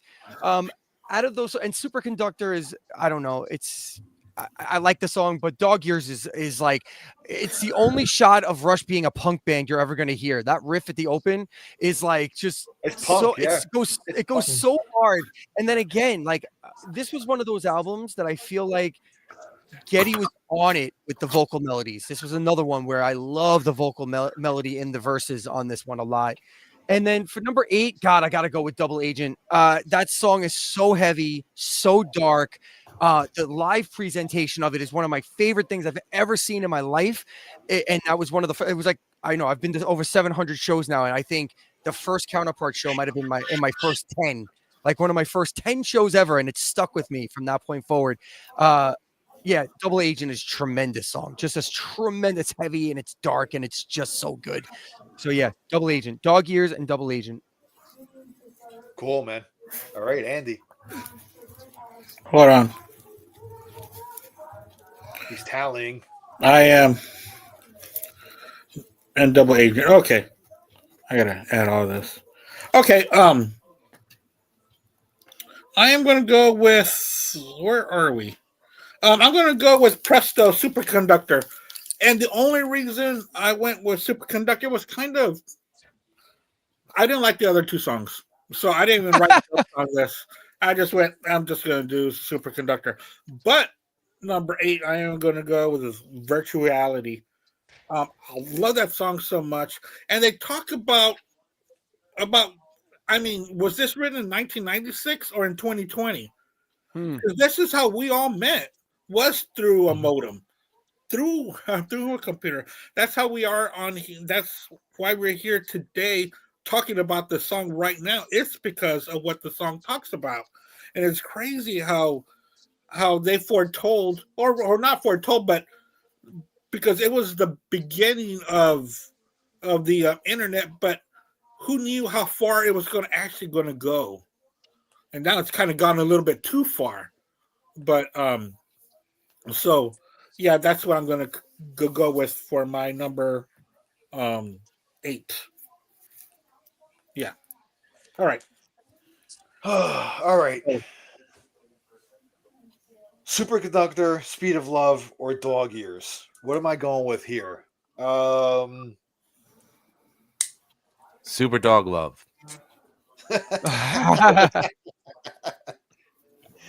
Conductor Love Years. Yeesh. I think I'm gonna go with Dog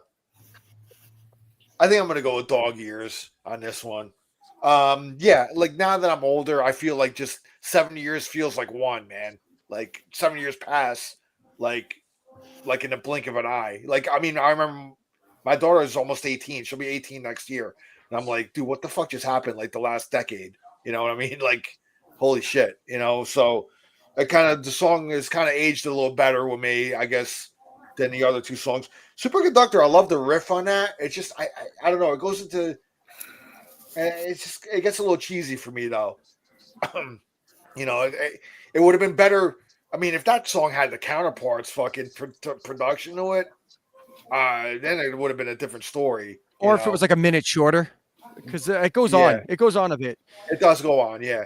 The biggest problem with Alex's tone in those albums from Power Windows to Presto, he's using those single coil signature guitars pickups, through solid state amps. Absolutely. You know how much gain he's getting out of that, which is causing that annoying buzz. That's what it is.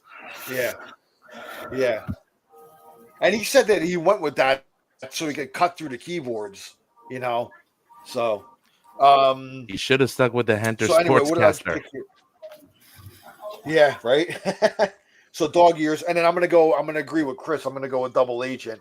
Love that song, man. I love Getty's vocals on that. Like, he can get menacing on there, and I think when they played that in the Counterparts show, if I'm not mistaken, I think like Blue Flames like came up during the song or something. So during the chorus, he would do it would go wilderness of mirrors, and the mirrors would come down. Yes. With like these triangular mirrors that would come down, and then when they say cross of holy fire, like it would just be like almost like One Little Victory Fire, kind of, just not as big.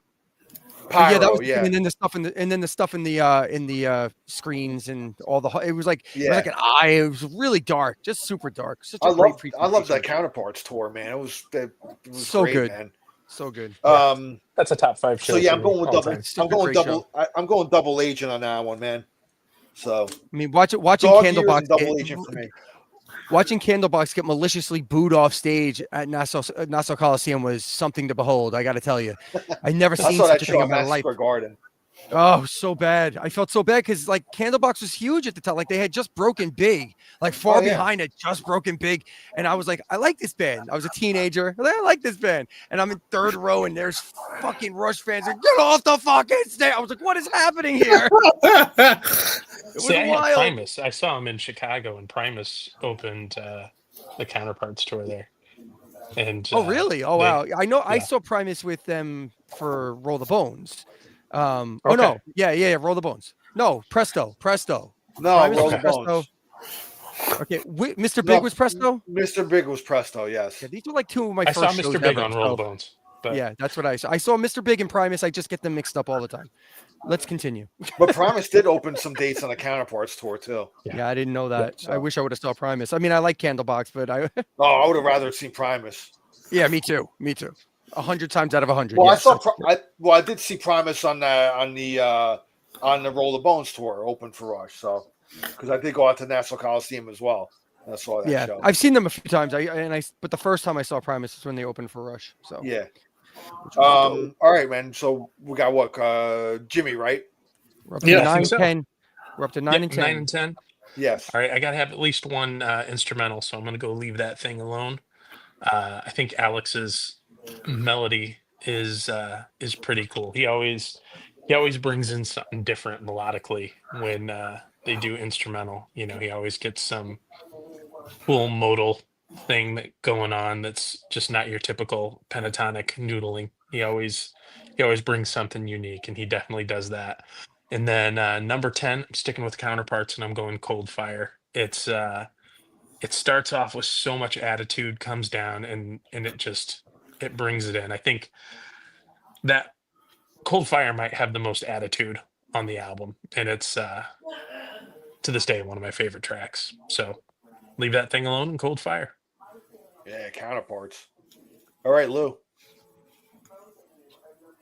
All right, I'm gonna go ahead and pick off of Test for Echo, which I feel very bad because I pretty much ignored this album for the most of the night. Not that it's a bad album, but I just love Counterparts that much more. But I'm gonna go with Resist because it is a great song. And number 10, Cold Fire. And I can remember this being played all the time. Will you shut up over there? I'll get to you in a second. It was played a lot on New York radio. Yeah, on Yep. Q104.3. Yeah. Yep. So, hearing that song on the radio all the time, I was like, okay, like this is great. But, as soon as my brother brought home the CD, I couldn't stop listening to that album. Oh, that CD was in my player for like fucking 6 months at least. Same. Oh. Same. Yeah, like it was just great to hear Rush get back to like harder rock roots. Yeah. All right, that's my picks. Awesome. Yeah, Lou. The only other time you picked anything off of Test for Echo was the second track. Besides this one. Driven, yeah. I'm aware. Yeah. So I'm just proving that I'm writing everything down. All right, Chris. So number 9 and 11 are going to be damn near impossible for me. So can I just skip this? So Red Tide lyrically and musically is like one of my favorite songs ever. Red Tide is such a brilliant lyrical song that like it's forget about it. Leave That Thing Alone might be my favorite Rush instrumental of all time, and that includes La Villa Strangiato and the old ones. Like wow. And Resist is just straight out one of my favorite songs of all time. You've picked 3 of my favorite songs of all time. I don't know how to pick one. Hold on a second. How do I do Flip this? a coin. I'm yeah. So Flip a 3-sided coin. okay, right side. 3 sides of the coin with Red Michael Tide- Brandvold. Red Tide won that one. No. Stop it. Let's go with Red Tide. We're gonna go with Red Tide on that one. So we'll Red go with Red Tide. Tide. Yep. Lyrically, Yeeper. that song. And then in number 10, yeah, I guess I gotta go with Cold Fire. I like Limbo a lot. Hand Over Fist is like the only song I don't love on Presto. It's not a bad song. I just don't love it. It's not The Speed of Love, but it's but I Cold Fire. I have to go with Cold Fire. I have to agree. Hearing that on the radio was super cool. The open is just all time, and I love the chorus. The chorus is fantastic, even though saying phosphorescent sea on a tropical breeze, like that's it's a hard thing to say, but it's still awesome.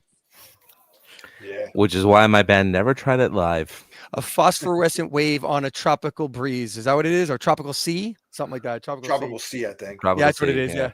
Yeah. Yeah. All right, Andy. Yeah, my number 9, I'm just going to come off of a Test for Echo. I'm going to go with Resist. Unlike any other counterpart, after relations between people, there's more of a song about instead of it being about relations between people. I believe Resist is about yourself, about a singular person instead of somebody else, and that singular person making the right decisions. And sometimes we can go one way, sometimes we can go another, and sometimes we got to resist the temptations that are all around us so that we can choose the better life. So I went with Resist on that one, and then I went with Cold Fire at number 10. I like the way that it starts, and I don't know what y'all are hearing on Cold Fire, because to me it's one of their best ballads. Am I right about that? Does that have a ballady feel to you? No, it's got an upbeat feel to me. Like it's a faster song. Okay. Huh. Yeah, I wouldn't call it. I guess we ballad, just hear it but- differently. I guess lyrically it's about love. Yeah. It's about relationships. So maybe that's what you're going with. Yeah, Going for? exactly. Because there's no other, because they don't really talk about love that much between a man and woman. Well, that's the whole really touch on. That's kind of the whole gist of the album Counterparts is Right. is the relationship between things. Right. It's one of the things I loved about Neil Peart so much is that every album, it wasn't like they didn't write concept albums, but every album had a conceptual theme to it for sure, Yeah. lyrically. Right, yeah. So, and so it makes sense that on Counterparts, the song Speed of Love, Cold Fire, Cut to the Chase. Yeah, there's probably more that I'm not even thinking of. So Right. Oh yeah, there's a lot more. Yeah, I could tell by all the votes. Counterparts have a lot of them. Yeah. Yeah. All right, Al. All right. Between Red Tide, Leave That Thing Alone, and Resist. Looking at these, I'm gonna go with Resist. I love when they brought that out on Vapor Trails. Was it Vapor? No, it was the 30th anniversary where they brought it out acoustically. I think it might have that's been when they Vapor played it Trails, acoustically. The tour before that, they did it full on. Or no, was that during Test for Echo tour that they did it full on? I don't remember, but They did it Test for Echo. They did it full on, but right. acoustically they did it on the Vapor Trails and the 30th anniversary tours. I think both tours they did it. I love the lyric in there. You can fight without ever winning, but never ever win without a fight, dude. That lyric is just so friggin', I don't know, man. It hits me hard. You know, that's one of the things I love about Neil, man. He could, you know, the whole song is great lyrically, but you could pick like a stanza or like a whole verse out, man, and just it fucking hits you hard, dude. You know what I mean? And Right. that one's pretty special. So yeah, I'm gonna go Resist on that one, and yeah, I'm gonna go Cold Fire, man. I've always loved that song too. When I heard that on New York radio a lot, man, it was like a hit for them, you know, a rock radio hit, you know, and it got a lot of airplay, man, and I enjoyed hearing it live too. I remember the funny thing, getting introducing it as a country song. that always cracked me up, you know. Here's a good old country music. We're going in a different direction, and then Alex is playing like this kind of chicken picking, kind of almost countryish opening, and then they go into and this is our new country song, Cold Fire, you know, with the southern drawl. I thought it was pretty funny. So Yep. Agreed. Yeah, so Resisting Cold Fire for me. Cold Fire is the only song that did a clean sweep. Cool. Oh, really? The only song. Yep. Yeah. Far. That's a pretty popular song with them amongst fans. You know, I think that's widely a big pick. You know, so anyway, Jimmy, man, we're gonna go. What was it, 9 and 10, right? No, we have 11 now. 11. We're at 11. We are That's it. the last one. We're it, man. No, we're That's not. it. Yeah, we are. Oh yeah. I'm sorry. Only Sorry. an hour and a half in, dude. Yeah, Only yeah, an hour yeah, and a yeah. half in. Look at that. All right, Killing it, man. man. All right. So man. Andy, the last final track, man. Final track of this on this three-way fight here. So ready to go. Jimmy, take it away, brother. Jimmy. All right. I What's gonna literally. close it up? I'm going to make a prediction here. I think there's going to be a clean sweep on this one. I think, but Okay. You think so?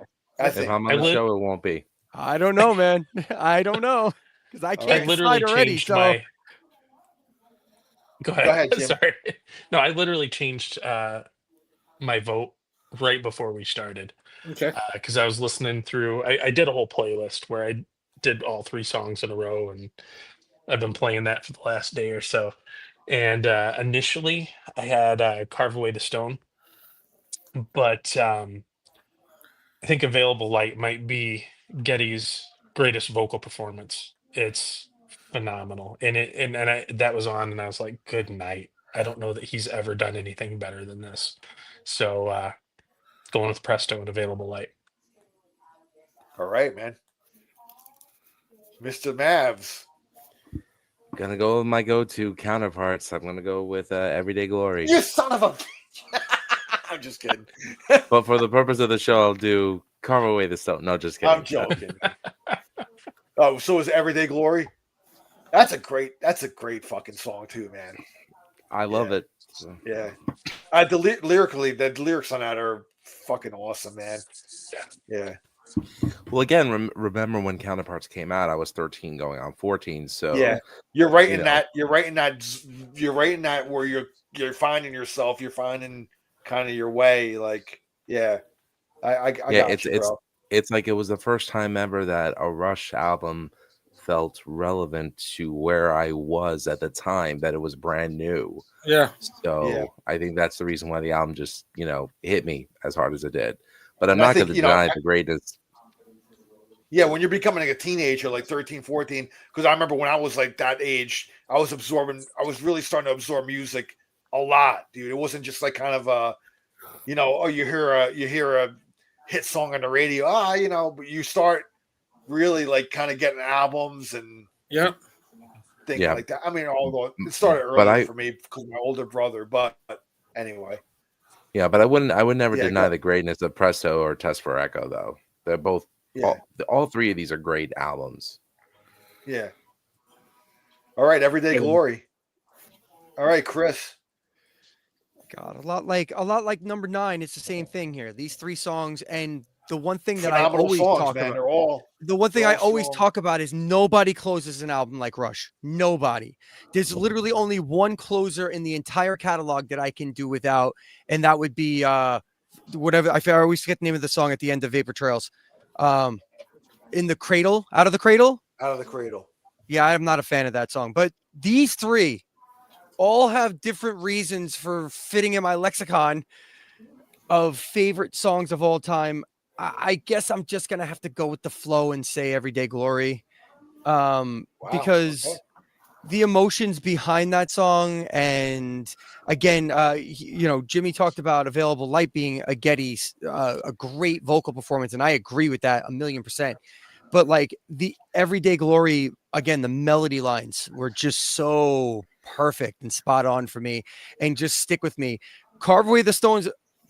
God, it's rough to not pick that one because it's the same thing. The vocal melodies and Alex's guitar riffs in there are very reminiscent of the early 80s, Permanent Waves and things like that, Signals, but yeah, I'm going to go with Everyday Glory just because. Why not?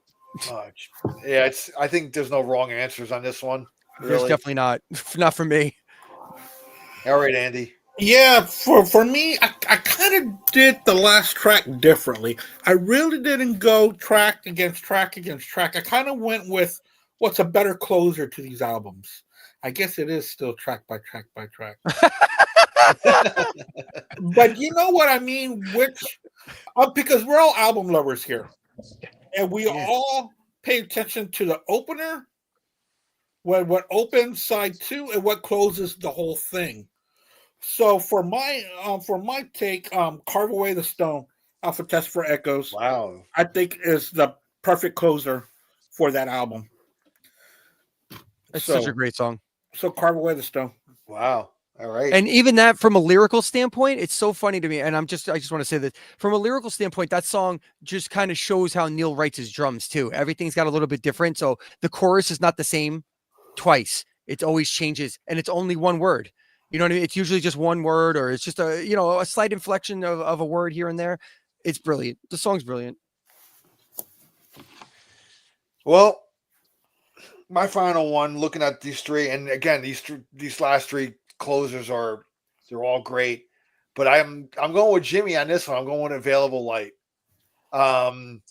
And this song in particular, I mean, yeah, Geddy's vocals are just off the charts on this one, man.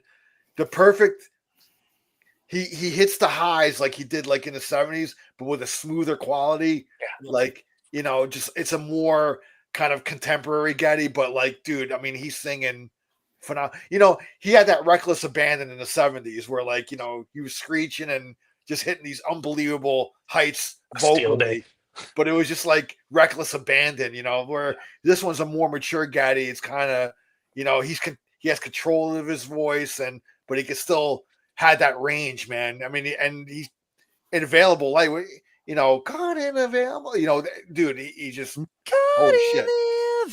Dude, it's just unbelievable. Like, yeah, it's pretty up there. Yeah, he sings like high on that one, dude. And this song right here is on my wish list of songs that I hope they do on this upcoming tour. They've never done this song live, although it's gonna be rough for Geddy to sing it. But having a touring keyboard player will free him up, or the person, whoever's gonna be the keyboard player, could play piano. Oh, that's a good point. Geddy, yeah. Because I think the fact that they didn't do the song live was a studio production. Really, I don't know if Geddy could really, unless he used a sequencer and just programmed the piano and played along, the bass or whatever. It would have been impossible for him to do both. If he was going to do it, performance wise on stage. Now with a touring keyboard player, yeah, dude, they can. The things are wide open. They can play a lot of different. I can envision them doing like different strings, things like that. You know what I mean? Which would be awesome too. Hell yeah, it would be. And the fact, like Chris was saying, yeah, they might switch up their intent. I think is to switch up set lists a little more, be a little more free with their set lists on this upcoming tour, which I welcome. And they used to switch up 2 or 3 songs the most on some shows, but like they were never like that. Pearl Jam where every night's a different night, which I don't think they're going to be like that either. They're going to have a structure to it, but I think like they'll have 5 or 6 songs where they'll probably do like different combinations, because especially if they're playing like 4 nights in the city, you know what I mean? They got to entice a little bit, for somebody to come to see all the shows. So in my opinion, yep. But yeah, Available Light, man, I'd love to hear them do that. I always wanted to hear that song live, And the other thing that's interesting about that song, and speaking about Geddy's like vocals on there, Presto was like the first album where his voice kind of like went down, like he calmed down a lot with that lower stuff. He really leaned into the jazz fusiony light type of voice on that album, and to come out with the last song and just be belting like that, it's cool. It's awesome. It's such a good song. Can I just say that during the Presto era too, I think Geddy had one of the coolest looks where he grew his hair out all one length, but had it slicked back in a ponytail. I thought that was awesome, bro. Well, that's when he stopped looking awkward. Honestly, that's when he stopped looking really awkward. He had the cool John Lennon glasses, sunglasses, and I thought that was a great look for him, man. That's when Geddy became like the rock star. Like that's what happened. Like he aged better than like we could expected. Because let's be real, like he's kind of an awkward dude for like the first half of their career. So, the mullet. He was very awkward dude. What are you saying about Polish people? How dare you? I'm Polish. Yeah, leave me alone. I mean, I gotta say the look, the hairstyle he had during Power Windows and Hold Your Fire was not good, dude. Yeah, he had you throw in the boof on top with it's not good. Yeah. he had the bouffant top, the feathered top with the fucking ponytail. Yeah, that was bad look, man. It was All right, bad. we don't need to discuss that look. That was horrible. I thought it was a dead raccoon. He did a lot of this shit, a lot of this shaking shoulder and stuff. And counterparts, he looked really cool too. He let his hair down, but it was all like one length. Yep. Really fucking, he looked awesome during that era, man. Raccoon haircut, friggin' shoulder pad, Miami Vice suits. Geez. Davy Crockett looking motherfucker. Anyway. So, Davy Crockett meets Sonny Crockett. Sonny Crockett, yeah. According to the tallies, Counterparts was the most chose album, tracks off that album. Yeah, looking at my looking at my list, I picked 3 from Presto, 1, 2, 3, 4, 5, 6 from Counterparts, and only 2 from Test for Echo. Well, yeah. I think I picked 2 from Presto. I don't remember the rest. I'm not gonna waste any time with that. I just did 2 for Presto, but Counterparts I did quite a bit. Test for Echo, I did do 1, 2, 3. I did 4 on Test for Echo, maybe even 5. Wow. Yeah, overall, like out of the 3 albums, overall, Counterparts is my favorite out of the 3 as a whole. Same. You know, so I did 5 from Counterparts, 4 from Test for Echo, and 2 from Presto. Okay. I think you'll get that with a lot of Rush fans, honestly. I think the most consistent thing that I've seen amongst Rush fans is we cannot decide what our favorite Rush shit is most times. My goalpost moves every damn day. Like Clockwork Angels has been steadfast my favorite Rush album for the past like several years. And then I started re-listening again when they announced this tour, and I'm like, Counterparts is like probably my favorite Rush album. And my son's like, what? Like, you've been saying Clockwork Angels for years now. So yeah, it's wild. Yeah. All right, man. All right. So that's our show for tonight, man. Yeah. Thank you guys for coming on, man. Thank you for I couldn't think of 3 more bigger Rush fans to invite. I was gonna have my friend from Staten Island, Donato, was gonna be on, but unfortunately a friend of his passed away and the wake was tonight. So he couldn't make it on the show. And he's a drummer and he's a big, huge I kind of, me and him, just not to get off going back to the beginning when we were talking about like the feelings of this upcoming tour. We talked about last weekend. We're on the phone. We were on the phone for a good hour and a half talking, which was refreshing, to actually talk to somebody over a phone, have a great conversation again, instead of texting and bullshit. Right. But we were both just huge Rush fans, and whenever anything happens in the Rush, news or community, we always refer to each other. He's a drummer, I'm a guitar player, so anyway, he was very, very on the fence with this, man. But after a while of talking to him, and I kind of had explained my feelings, like I did at the beginning of the show, about how Neil's family and why they're calling it Rush to help. It's kind of to cut them in on the proceedings and all that stuff. He kind of changed his view a little bit. He's like, yeah, no, I get what you're saying, because he's such a Neil fan that he just can't envision seeing them. And I gotta be honest, like, I'm gonna reserve. It's gonna be weird for me when I sit down in my seat and they come out on stage and I don't see Neil behind the drum throne. It's gonna be a very strange feeling, man. And I'm sure Annika will deliver, but not seeing that iconic figure there is going to, I don't know how I'm going to feel, man, so I'll reserve that judgment when I come to it. I'll tell you that it was at a Rush show. Like I said earlier, that Nobody's Hero had me shed my first tear in the middle of a show. It's only happened maybe 4 or 5 other times in my life. And I can tell you right now, when I first see that show open, I'm going to cry from the start, and I may not stop the entire time. So yeah, it's going to be something, man. It's going to be something. And I'm super excited for it personally.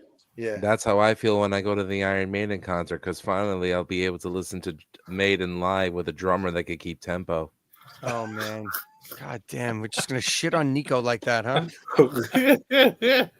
I've had that problem with him since day one. I feel horrible about what he went through, but I've had that problem with him live since day one.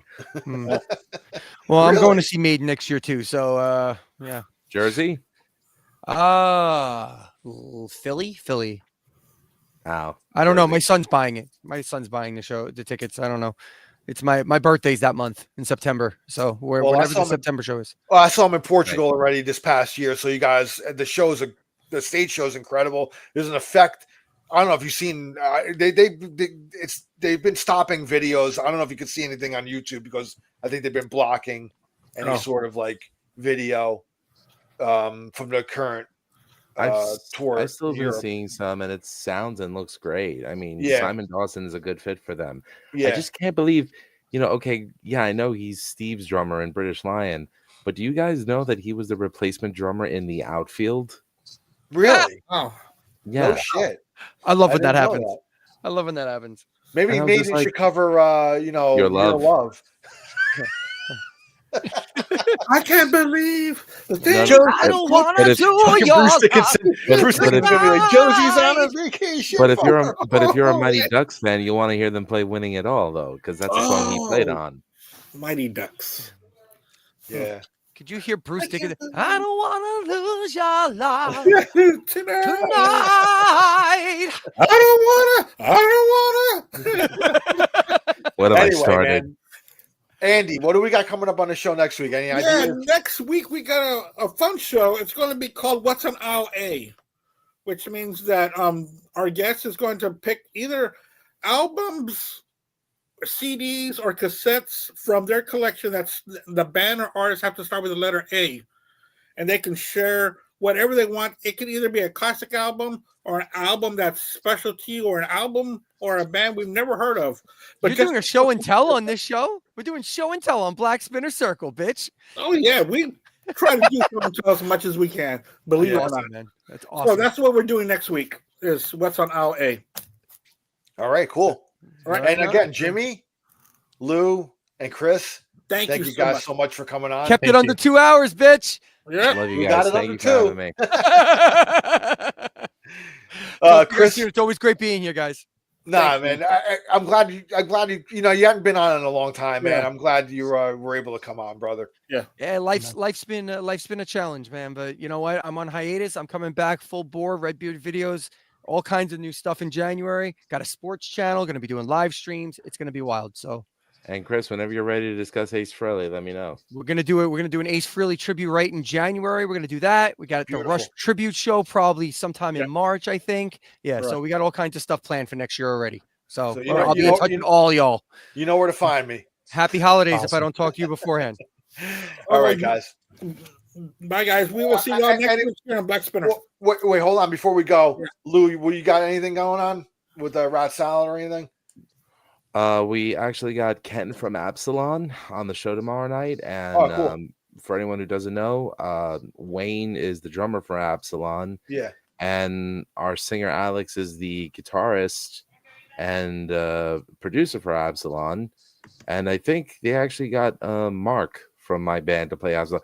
Basically, Absalon is Severed Angel 3/5 Severed Angel without me and George. Yeah.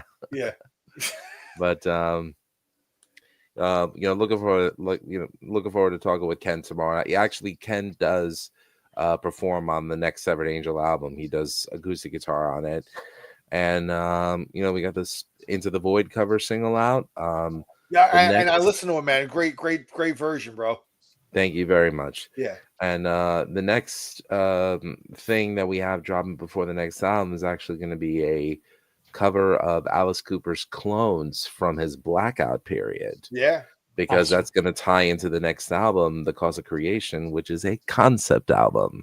So we're going full prog on this one. Nice. And for those who don't like it, why don't you all go put an egg in your shoe and beat it? That's all I got to say to that. Hey, Jimmy, man, anything with you? Any shows you got coming up or you're going to be on? No. You're like the token, come on our show, man. No, I'm not saying token. Yeah, I love having you on. He's our regular. It's I come on and do this. It's just for fun. I feel like I'm hanging out at the bar, just talking to my buddies about music. That's what it's all about, man. That's what it's all about for me. It is. Yeah. All right. Well, that's what it's all about, man. Connecting with people. That's what it's all about, man. Virtuality. Virtuality. Well, I mean, there's so much call. strife and grotesqueness in the world right now. So, talking music, even if we disagree, it's talking cathartic. about it's talking about music. Yeah. You can't get mad at each other for talking about music. Only idiots do that. And it's something that we've done our whole lives. Really, we've talked about music ever since we were in middle school, and now we're still doing it now. Absolutely, man. Yeah, Truth. so it's fun. All right, well, guys, man, thank you so much, everybody, for coming and checking our show, and see you next week, man. Tuesday, 8:00. Andy, Thanks, guys. Yes, sir. Cheers. take care, Bye man. bye. Thanks a lot, Roshan, man. y'all. Take care. Peace. Thank you, Andy.